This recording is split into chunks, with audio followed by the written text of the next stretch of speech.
Yeah, I think they battled. I mean, it was a game that we expected to be a hard-fought battle. I think it was a game that just had its kind of ups and downs in the sense that just there were, both teams went through stages where they were in foul trouble. And so we had the advantage in the first half.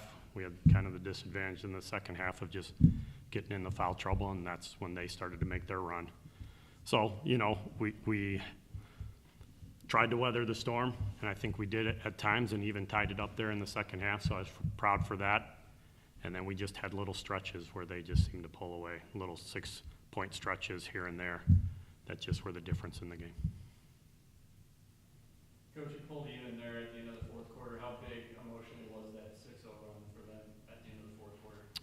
It was huge. It just swung the momentum again. It's like you battled so hard to get back in it, and I thought we did a great job of getting some defensive stops and then, hitting some threes and just getting ourselves back in it, and then just cost ourselves with a couple turnovers down that stretch, and that swing was pretty damaging at the time. I know we tried to battle back, but we were just struggling to get in rhythm really the entire second half, just because there was not a great flow because we had to sub so much because of the foul trouble, and that's just part of the game. What was really the biggest part of your success there in the second quarter? We took care of the ball extremely well that quarter. I thought because we were taking care of it, we were getting a lot more shots, and we were starting to hit them. And then we defended much better. We were having a lot of just great team defense during that quarter that just really played a huge role. I'll ask both Hannahs. It seems like their ball pressure kind of caused some problems early on. What was really the biggest difference that you guys were able to find your offense there as the game got going?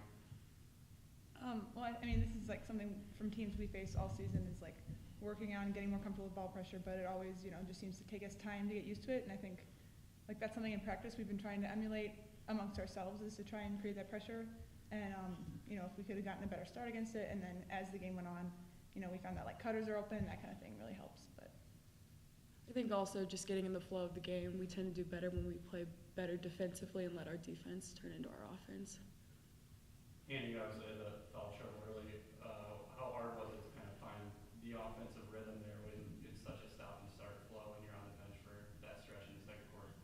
yeah, like Coach said, that's always tough, just because you're not in it and then you get cold. But in that second quarter, we had huge people from the bench step up and play huge minutes, and I guess that really saved us a lot. But yeah, it's always tough.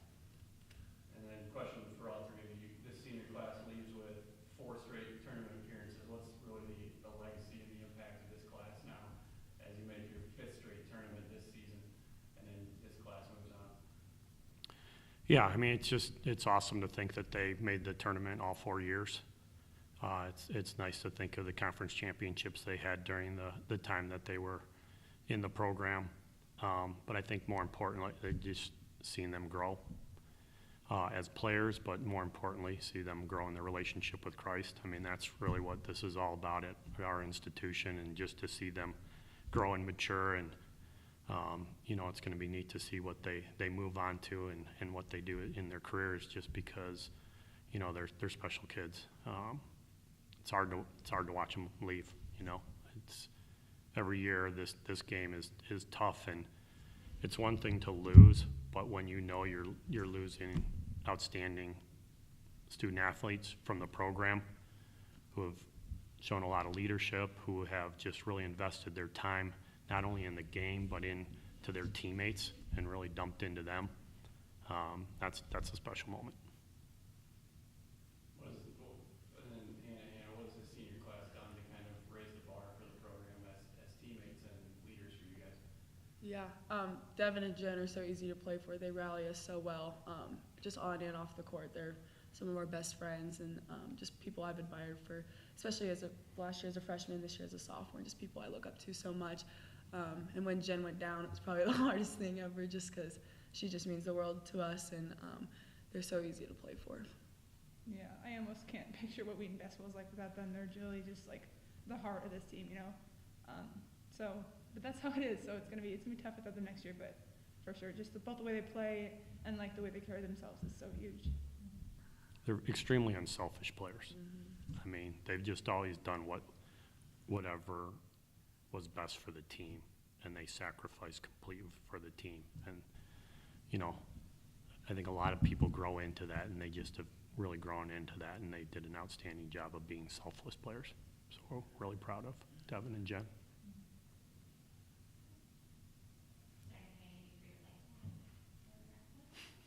No.